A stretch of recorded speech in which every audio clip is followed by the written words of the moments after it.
로마서 12장 9절 한 절만 봉독하도록 하겠습니다. 로마서 12장 9절 사랑에는 거짓이 없나니 악을 미워하고 선에 속하라. 아멘. 다 같이 읽어볼게요. 시작. 사랑에는 거짓이 없나니 악을 미워하고 선에 속하라. 아멘.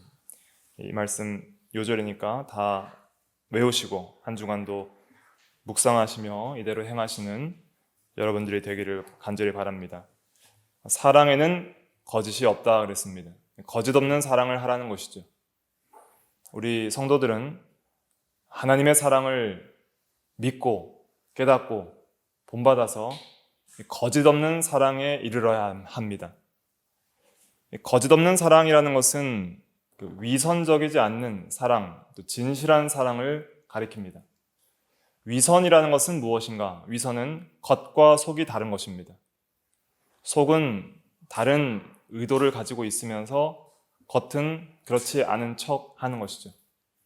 마치 가면을 쓰고 또 연기자가 연기하는 것 같은 것을 위선이라고 할 수 있습니다. 우리가 가면을 벗고 연기하는 것을 벗고 정말 중심으로부터 우러나오는 진실한 사랑을 해나가야 합니다. 사랑에 대해서 오늘날 많은 사람들이 말을 하고 외치고 노래하지만은 진실한 사랑을 찾기가 힘든 이 시대입니다.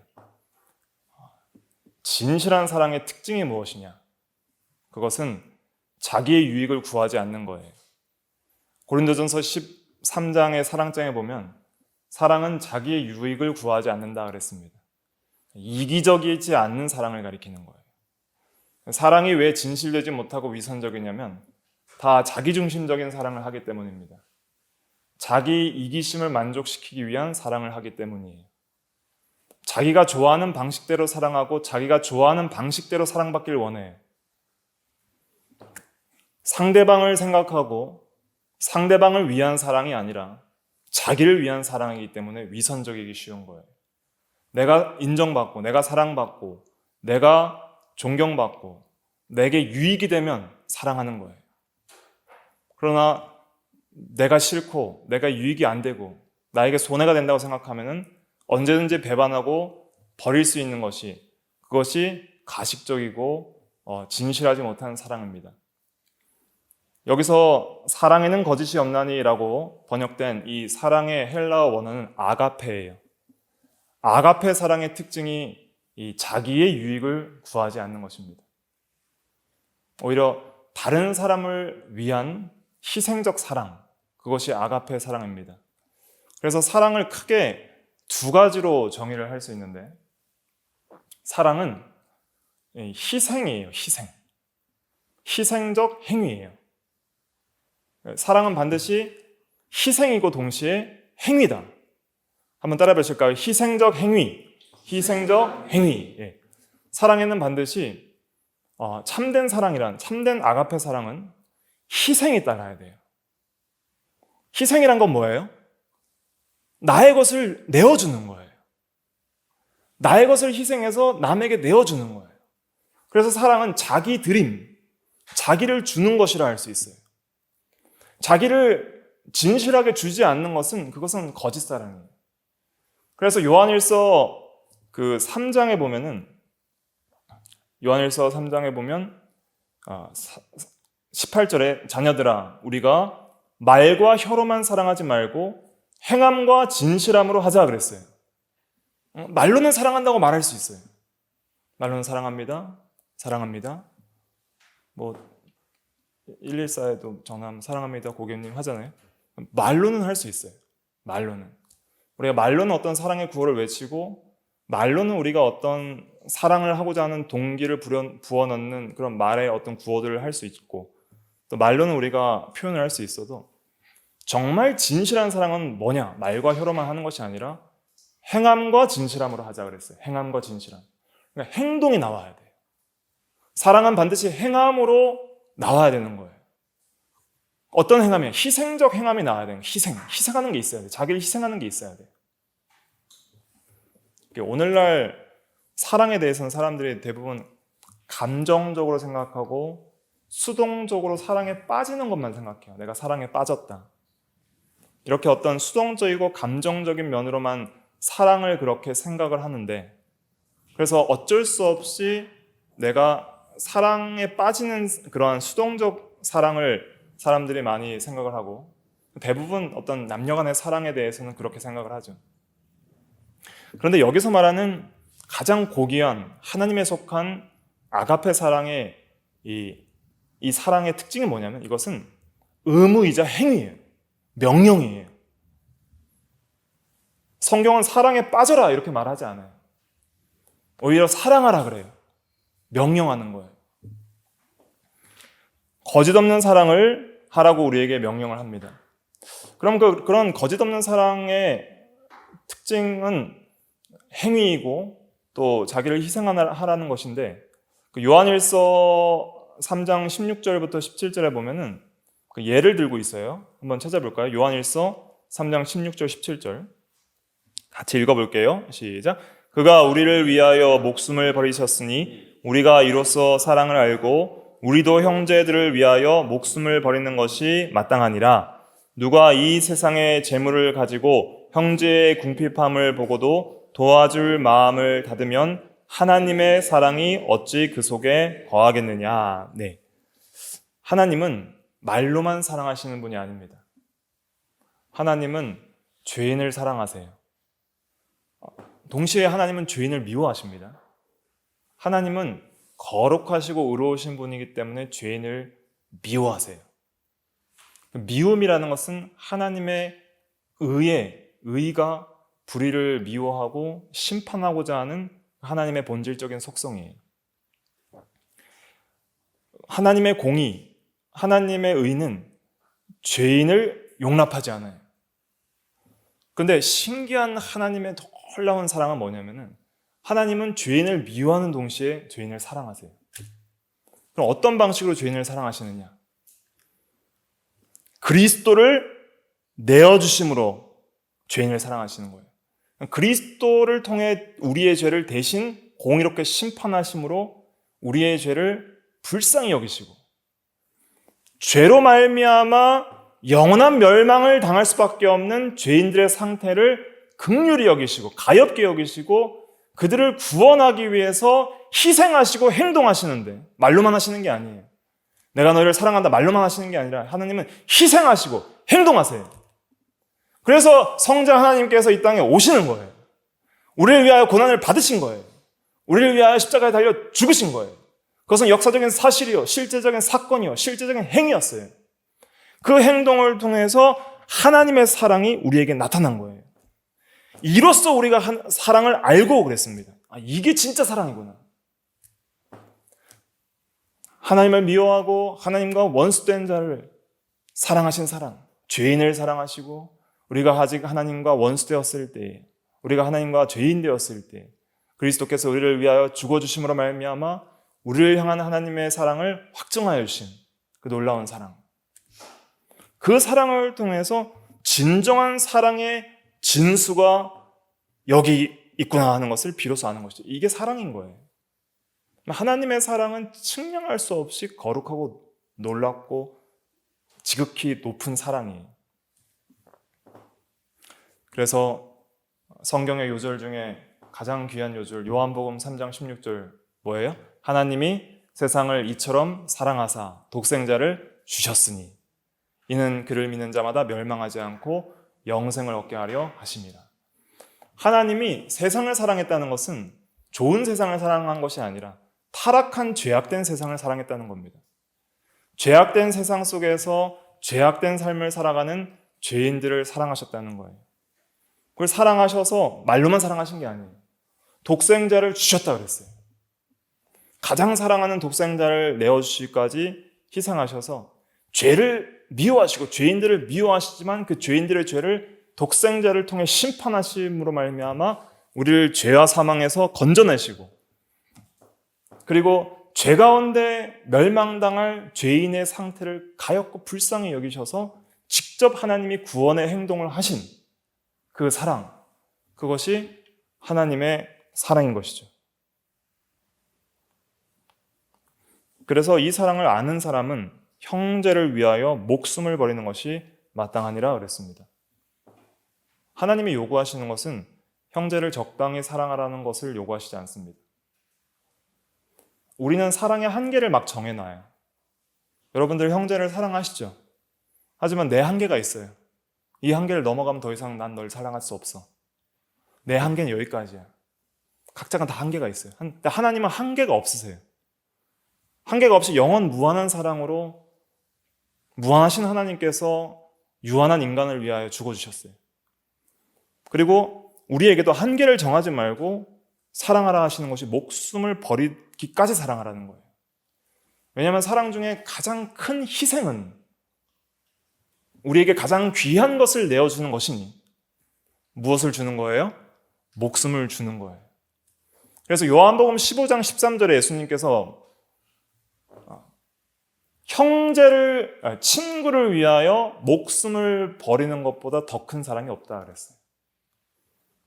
내 목숨을 내어줄 수 있다면 모든 걸 다 줄 수 있는 거예요. 하나님이 요구하시는 사랑의 조건은 이거예요.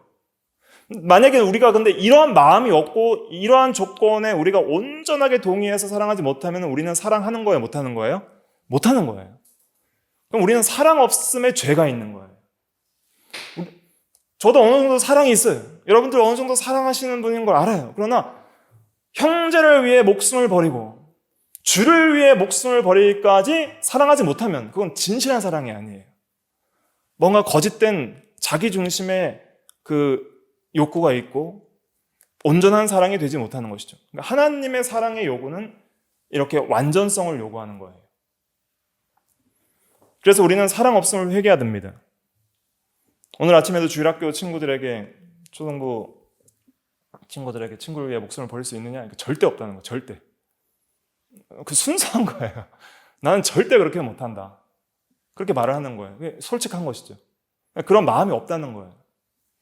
그런 마음이 들려면 어떻게 해야 되냐면 예수 그리스도의 그 사랑의 깊이를 충만하게 경험해 나가야 돼요. 그 방법밖에 없어요. 그러니까 사랑이라는 건 사랑을 받은 사람만이 사랑할 수 있어요. 이 세상에서도 자기중심적 사랑, 하나님 없는 사람들이 자기중심적 사랑으로 잘하는 사람들이 있어요. 자기중심적 사랑도 이 범위가 넓어질수록 사람들에게 인정을 받아요.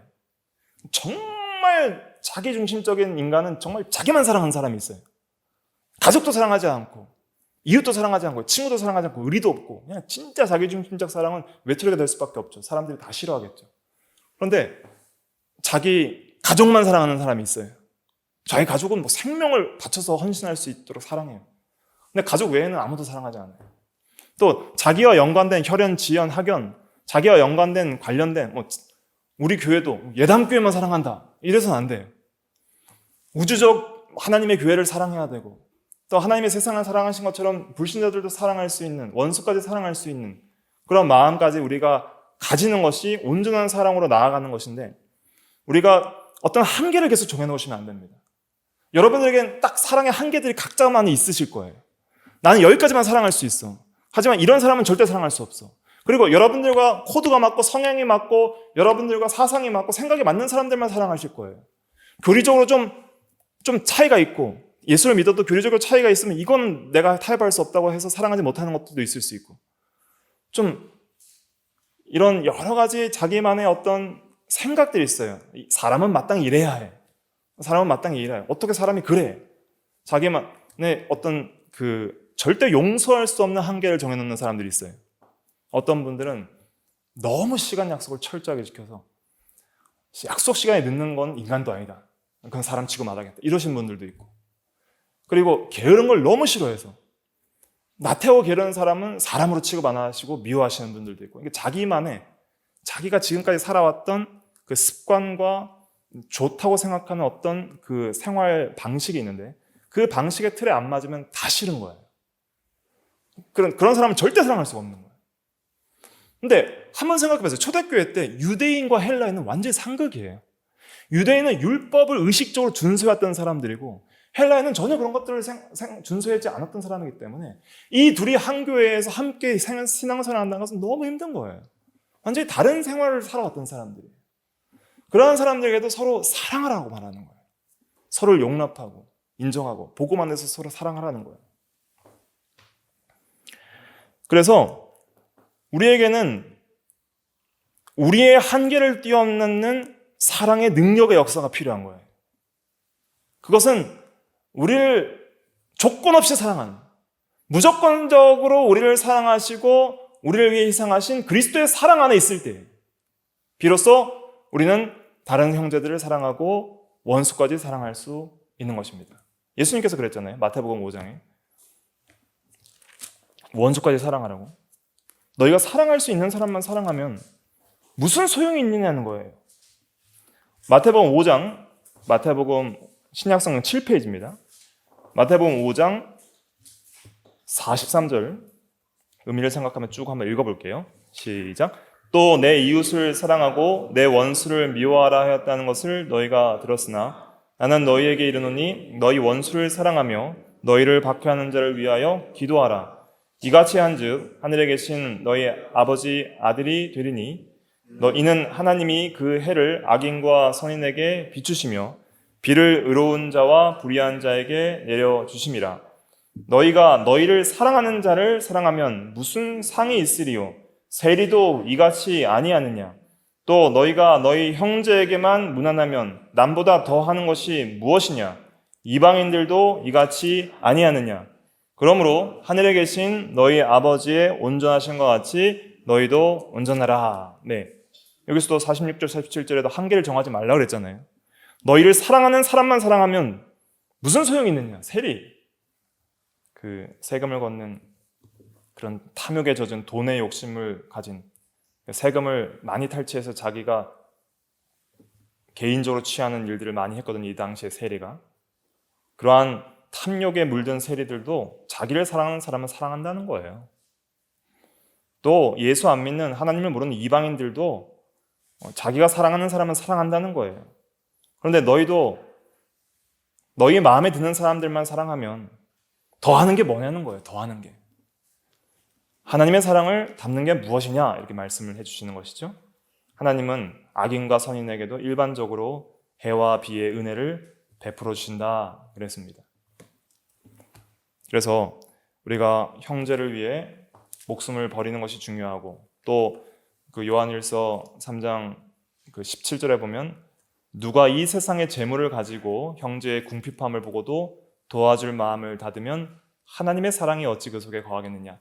어려운 형제들을 보면 내가 도울 수 있는 환경과 실력이 있으면 도와주는 것, 행함으로 도움을 주는 것이 진짜 사랑이라는 거예요.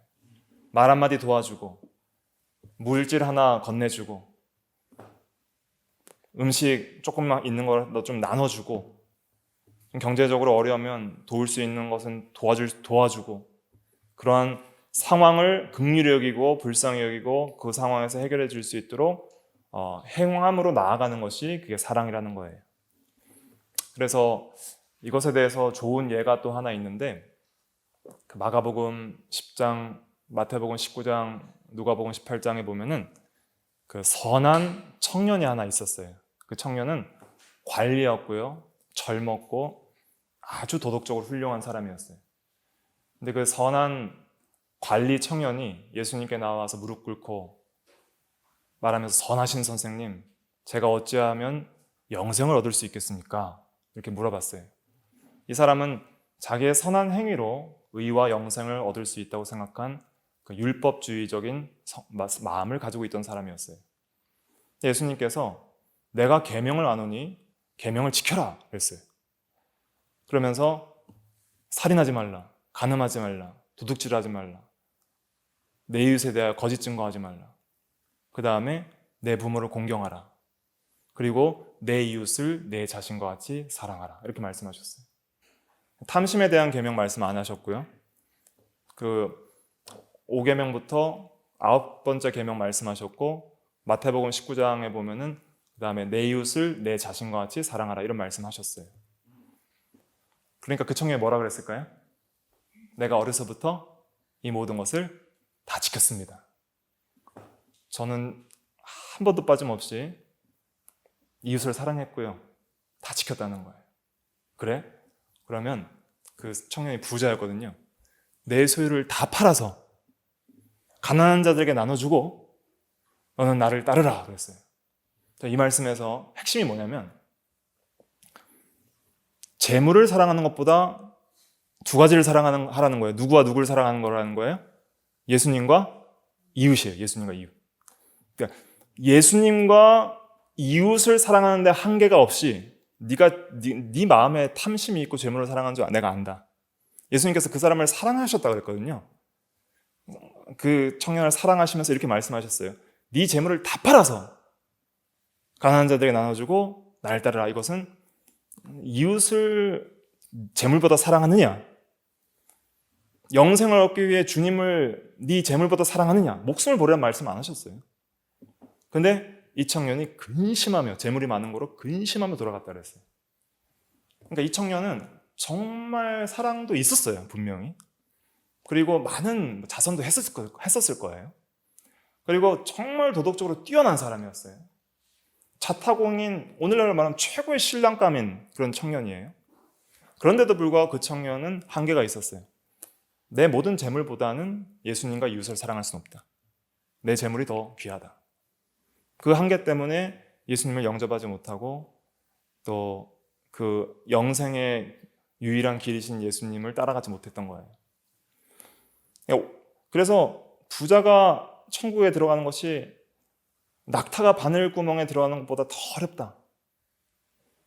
그만큼 이 사람의 마음이 변화되어서 예수 믿고 사랑하는 사람이 된다는 것은 그거는 인간적으로 어렵다는 거예요. 부자가 천국에 들어간 것이 어렵다 이 말은 오늘날 우리가 생각하기에는 별 말씀 아닌 것 같지만은 그 당시 유대주의적인 잠언적인 사고방식에서 부자는 최고 선인이에요. 부자는 덕망도 높고요. 또 최고 선하게 사는 율법적으로 최고 선인이기 때문에 하나님께 복받은 사람으로 인정받는 사람이에요. 그렇기 때문에 그 당시 부자라고 했으면 하나님이 제일 사랑하시는 사람이구나 이렇게 생각하는 사람인데 그 사람이 천국에 못 들어간다니. 그러니까 제자들이 깜짝 놀라가지고 아니 그러면 누가 천국에 들어갈 수 있겠습니까? 부자도 못 들어가면 누가 천국에 들어갈 수 있겠습니까? 이렇게 물어봤던 것이죠. 그러니까 예수님께서 뭐라고 그랬었어요? 사람으로는 할 수 없으되 하나님으로는 다 할 수 있느니라 그랬어요. 그러니까 하나님이 변화시켜 주시지 않으면 절대 천국에 들어가지 못한다는 거예요. 그래서 요한복음 3장에 니고데모라는 관원이 찾아와서 말을 했어요. 그 니고데모가 와서 예수께 이르되 랍비여 우리가 당신은 하나님께로부터 오신 선생인 줄 아나이다 하면서 말을 할 때에 예수께서 니고데모에게 사람이 거듭나지 아니하면 하나님 나라를 볼 수 없느니라. 거듭나지 아니하면 하나님 나라에 들어갈 수 없느니라 그랬어요. 그러니까 영혼이 살아나야 돼요. 예수 믿는 것은 하나님의 은혜가 역사한 증거인데 하나님의 성령께서 죽은 영혼을 살리시는 중생의 역사, 중생이라는 것은 거듭남이거든요. 다시 태어난다는 거예요. 영어로는 regeneration이라고 그러는데 다시 태어나는 거예요. 다시 태어난다는 것은 육신적인 의미가 아니라 영적인 의미예요. 영적인 생명이 죽었던 영적인 생명이 하나님에 대하여 다시 살아나는 걸 가리키는 거예요. 그렇게 하나님에 대하여 살아날 때 비로소 하나님의 사랑을 알고 반응하고 믿고 그 다음에 하나님의 사랑으로 사랑할 수 있는 영적 생명의 힘이 거기서 나오는 거예요. 반드시 예수를 가장 사랑하고 이웃을 내 몸과 같이 사랑하려면 죽은 영으로는 되지 않아요. 죽은 영혼으로는. 영혼이 살아나야 돼요. 하나님의 은혜로 성령의 역사로 거듭나는 거예요.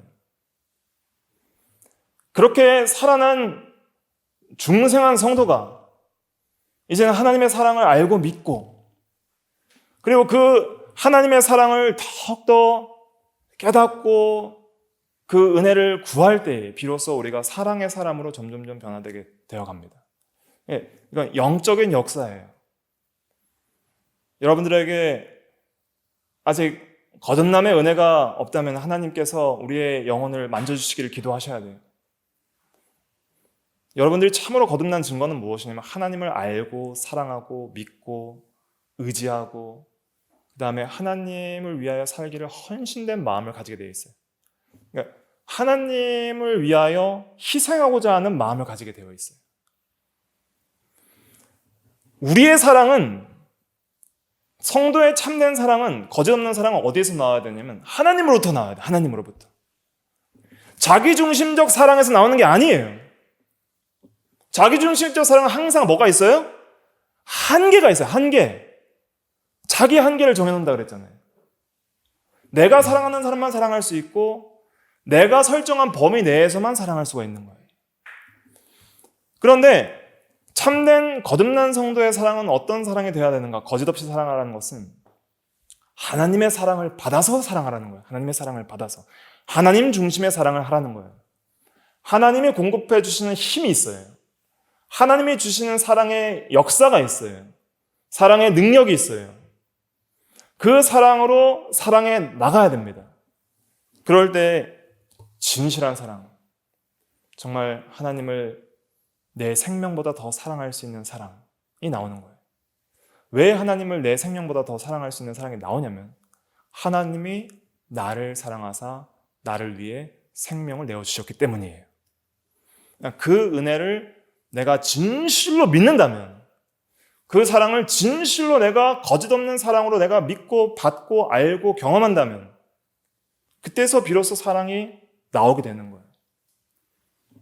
그러니까 하나님의 사랑을 진실로 믿는가가 중요한 거예요. 진실로 믿는가. 거짓 없는 사랑을 내가 진실로 믿고 경험하고 있는가. 여러분들 하나님의 사랑을 받으셨어요? 하나님이 세상을 사랑하사, 하나님이 세상을 이처럼 사랑하사 누굴 주셨어요? 독생자를 주셨다 그랬어요. 독생자를. 돈을 주신 게 아니고, 건강을 주신 게 아니고, 명예를 주신 게 아니고, 쾌락을 주신 게 아니라 독생자를 주셨어요. 그러니까 독생자를 주신 것을 통해서 하나님의 사랑을 발견해야 돼요. 그 독생자가 누구시고, 그분이 어떤 사랑으로 우리를 사랑하셨고, 어떤 사랑으로 우리를 찾아오셨는지, 그걸 믿어야 돼요. 그래서 우리가 사랑함은 그가 먼저 사랑하셨음이라 그랬어요. 요한일서 4장 19절에. 그러니까 잘 보세요. 우리가 사랑하면 누가 먼저 사랑했어요? 그가, 그리스도께서 먼저 사랑하셨습니다. 그러니까 그 사랑을 받았기 때문에 사랑한다는 거예요. 이 의미는. 그리스도의 사랑을 받아야 사랑할 수 있다는 거예요. 또 그리스도의 사랑은 갈라디아서 2장 20절에 나를 사랑하사 자신을 내어주신 사랑이고, 또 로마서 5장에도 보면은 우리가 죄인 되었을 때 사랑하신 사랑이고, 또 요한복음 13장 1절에 보면은 자기 사람들을 사랑하실 때 끝까지 사랑하시는 변함없는 사랑, 불변의 사랑이에요. 불변의 사랑. 자, 거짓 없는 사랑의 특징은 뭐냐면, 또 한 가지는 뭐냐면 변함이 없다는 거예요. 항상성이 있어요. 변하지 않아요. 변하는 사랑의 특징은 뭐예요? 자기중심적이에요. 그러니까 결혼하고도 이혼하는 거예요, 사람들이. 자기중심적으로 사랑했는데 자기중심적으로 이제 사랑이 안 되는 거예요. 근데 예수님은 항상 사랑해요, 항상.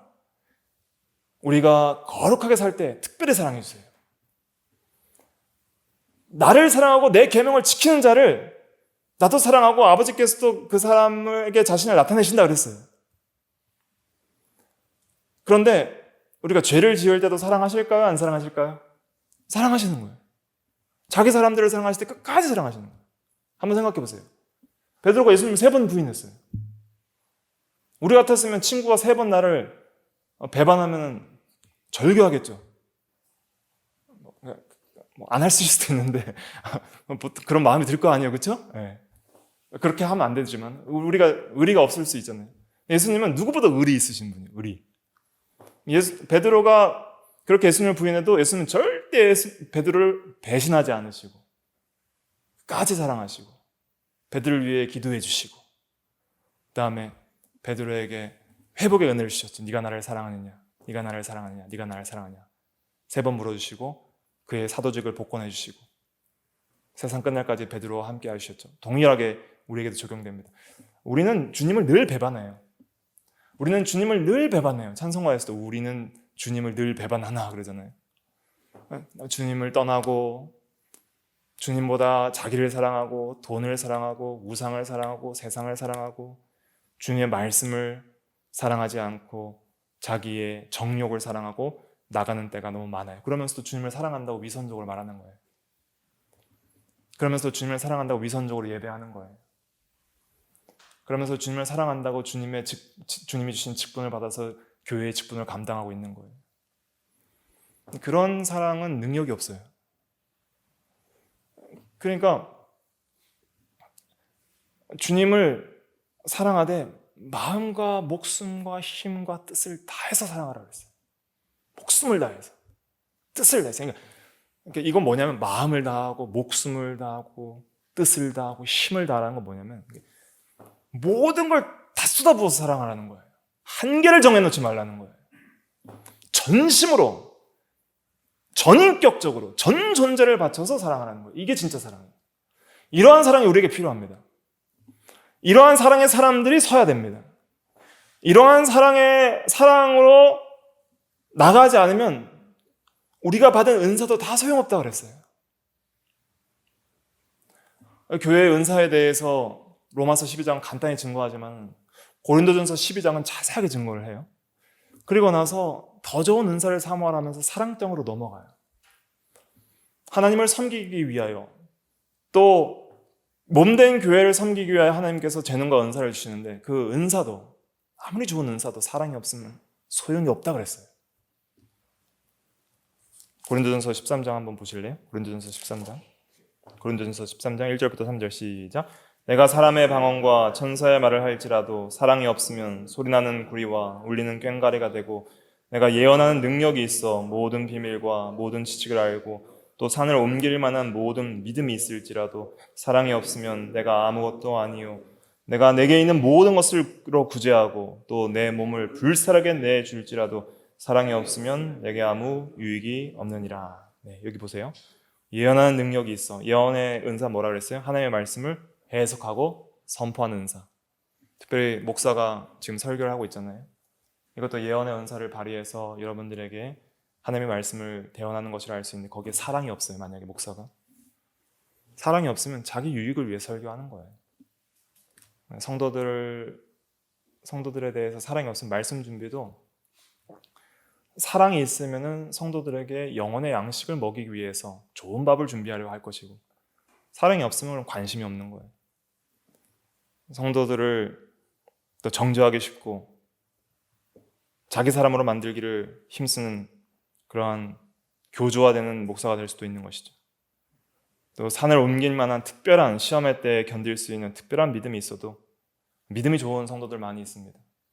사드락과 메삭과 아벳느고 같은 그런 믿음이 있어도 사랑이 없으면 소용이 없다는 거예요. 모든 것을 구제하는 긍휼과 구제와 이런 은사를 발휘한다 할지라도 그것이 사랑의 동기가 되지 않은 소용이 없고 몸을 불살하게 순교적 신앙으로 하나님을 위하여 죽는다 할지라도 사랑이 없으면 아무 유익이 없다 그랬습니다. 하나님이 인정하시지 않고 진실하지 않기 때문에 온전한 사랑이 되지 못한다는 것이죠. 가식이라는 것이죠. 사랑의 특징에 대해서 4절과 5절과 7절까지 말하고 있는데 이 요절입니다. 4절부터 7절까지 한번 읽어볼게요. 시작. 사랑은 오래 참고 사랑은 온유하며 시기하지 아니하며 사랑은 자랑하지 아니하며 교만하지 아니하며 무례히 행하지 아니하며 자기의 유익을 구하지 아니하며 성내지 아니하며 악한 것을 생각하지 아니하며 불의를 기뻐하지 아니하며 진리와 함께 기뻐하고 모든 것을 참으며 모든 것을 믿으며 모든 것을 바라며 모든 것을 견디느니라. 네. 그 제10 장로교회 담임 목사셨던 필립 그레엄 라이큰 목사님은 사랑한다면 예수님처럼이라는 책에서 추천도서였죠. 그 책에서 여기서 자기 이름을 넣어서 한번 읽어보세요 그랬습니다. 그러니까 저를 예를 들면 김은택은 오래 참고 김은택은 온유함 이러면 너무 부자연스럽죠? 자기 이름을 한번 넣어서 읽어보세요. 나는 온유하고 나는 시기하지 않으면 나는 자랑하지 아니하면 나는 교만하지 아니하면 이러면 아, 내가 사랑이 없구나라는 것을 발견할 수 있다는 거예요. 하지만 여기서 예수님의 이름을 넣어보세요. 예수님은 오래 참고 예수님을 온유하며 예수님을 시기하지 아니하며 예수님은 자기의 유익을 구하지 아니하며. 이렇게 넣으면은 완전한 거예요. 결국 고린도전서 13장에서 말하는 이 사랑은 완전한 사랑으로서 아가페 사랑인데 이건 예수님의 사랑을 가리키는 것이죠. 이 사랑에 비추어 볼 때 우리 모든 사람들은 사랑 없음을 회개할 수밖에 없는 거예요. 난 사랑이 없구나. 나는 부족하구나. 그럼 우리는 어떻게 해야 되는가? 그리스도의 사랑을 받아야 됩니다. 고린도후서 5장에 보면은 그리스도의 사랑이 우리를 강권하시느니라 그랬어요. 그리스도의 사랑의 강권함을 받아야 돼요. 5장 14절에 그리스도의 사랑의 그 감동, 감화를 받아야 돼요. 그러려면 어떻게 되냐면 두 가지를 하셔야 돼요. 말씀과 기도에 힘을 써서 진리 안에서 그리스도의 사랑이 무엇인지를 부지런히 배우고 묵상하셔야 되고, 그 다음에 사랑에 대한 진리들을 외우시고 묵상하셔야 돼요. 고린도전서 13장 말씀을 외우시고 묵상하셔야 돼요. 사랑은 오래 참고 자랑하지 아니하며 교만하지 아니하며 자기의 유익을 구하지 아니하며. 이 계속 묵상하셔야 돼요. 계속. 잊어버리면 안 돼요. 잊어버리면 자기중심적 사랑밖에 나오지 않아요. 근데 하나님의 사랑을 묵상하셔야 돼요. 하나님의 사랑의 완전함.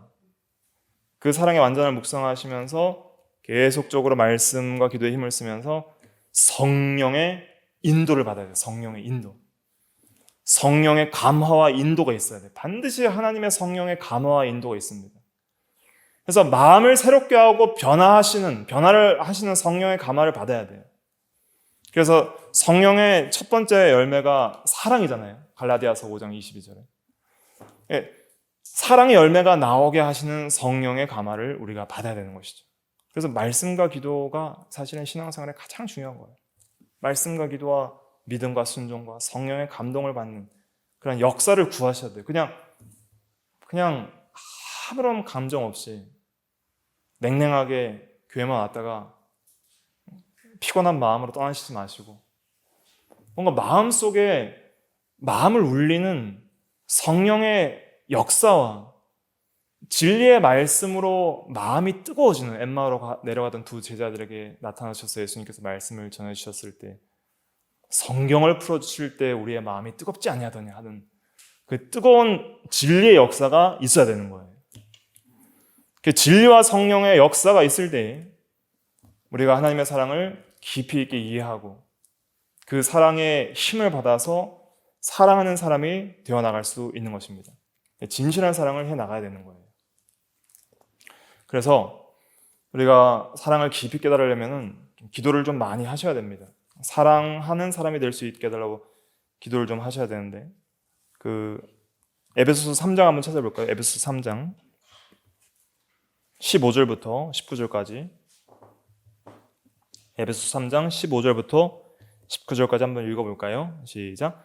이름을 주신 아버지 앞에 무릎을 꿇고 비노니 그의 영광의 풍성함을 따라 그의 성령으로 말미암아 너희 속사람을 능력으로 강건하게 하시오며 믿음으로 말미암아 그리스도께서 너희 마음에 계시게 하시옵고 너희가 사랑 가운데서 뿌리가 박히고 터가 굳어져서 능히 모든 성도와 함께 지식에 넘치는 그리스도의 사랑을 알고 그 너비와 길이와 높이와 깊이가 어떠함을 깨달아 하나님의 모든 충만하신 것으로 너희에게 충만하게 하시기를 구하노라. 네. 그래서 기도한다 그랬잖아요. 믿음으로 말미암아 그리스도께서 너희 마음에 계시게 하시옵고 그리스도께서 우리 마음 가운데 계시옵소서. 사랑 가운데 뿌리가 박히고 터가 굳어져서 지식에 넘치는 그리스도의 사랑을 좀 알게 하여 주시옵소서. 너비와 길이와 높이와 깊이가 어떠함을 좀 깨닫게 하여 주시옵소서. 지식이 중요하고요. 그리스도의 사랑을 아는 게 중요하고 그 사랑에 우리가 깊이 있게 들어가서 그 사랑의 인도를 받는 것이 중요합니다. 성령으로 말미암아 너희 속사람을 능력으로 강건하게 하시오며 성령의 역사가 있어야 돼요. 이것이 있습니다. 성령께서 우리의 마음을 강건하시고 사랑으로 인도하시는 역사가 있는 거예요. 이 역사를 통해서 우리가 하나님을 사랑하고 이웃을 사랑하는 온전한 사랑으로 나아가야 됩니다. 한계를 정해놓지 마세요. 한계를 정해놓으면 안 됩니다. 한계를 뛰어넘어야 돼요. 물론 우리에게 한계는 있습니다. 악을 미워하고 선에 속하라 그랬어요. 악을 용납할 수는 없어요. 진리를 벗어나서 사랑할 수 없고 악한 것을 사랑하는 건 사랑이 아니에요. 진리와 함께 기뻐하고 불의를 기뻐하지 않는 것이 사랑이라 그랬어요. 사랑의 한계는 악을 미워하고 불의를 기뻐하지 않고 진리와 함께 기뻐하는 것이 한계예요. 그거 외에는 한계가 없는 거예요. 하나님의 사랑을 받아서 선한 것을 사랑하고 원수도 사랑하고 원수의 악한 것을 본받고 그 악을 미워하지만은 원수를 미워하는 동시에 또 사랑할 수 있어야 돼요. 그 원수의 악함과 악한 행위를 미워하고 그의 원수의 악한 성향을 미워하지만 우리는 그 원수가 회개하고 돌이키기를 불쌍히 여기고 긍휼로 박해하는 자를 위해 기도해 줄 수 있는 것이죠. 우리의 속사람의, 우리의 영혼에 있는, 우리의 마음에 있는 죄들도 우리가 미워해야 됩니다. 철저하게 미워해야 됩니다. 그렇게 악을 미워하고 선에 속해 나갈 때에 또 진실한 사랑을 바로 해 나갈 수 있는 것입니다. 아무쪼록 이 사랑에는 거짓이 없나니 악을 미워하고 선에 속하라 그랬어요. 우리가 이러한 사랑을 좀 해 나가야 됩니다. 사랑 없으면 우리가 좀 회개하고 거짓 없이 하나님과 형제를 사랑하고 정말 형제를 위해서 목숨을 버릴 수 있겠는가? 그러한 사랑을 우리가 할 수 있겠는가? 그러한 것을 좀 점검해 보시고 많은 사람들을 사랑할 수 있는 우리가 다 돼야 되겠습니다. 다 같이 기도하겠습니다.